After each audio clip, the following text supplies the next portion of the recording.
Kapag merong issue, pag morning, meron akong kakausapin. Kung hindi ko nakakausap ng personal agad, kasi minsan, hindi ko alam kung nasaan si Pangulo eh. Baka nasa pagbabasa or what. So, ito may tanong dito eh. And then, ang Pangulo minsan ang tatawag sa akin. Okay. Yes. So there's no regular meeting about the issues?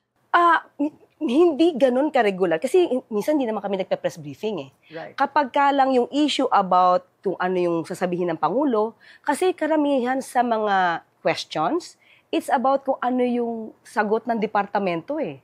Kasi ano na nangyari dito sa DepEd, ganyan-ganyan. So, ang tinatanong ko naman doon, at tatawagan ko, let's say, Secretary.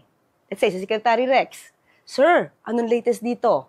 Meron kang ganitong issue, ano dito? O kaya, Sected, anong issue to? Ano dito? Ano nangyari dito? So, ganon. Ang dami. Every morning, yes. Wow. Kaya minsan, pag may nagre-request sa akin ng interview every morning, hindi talaga pwede. Kasi yun yung time na napaka-busy namin.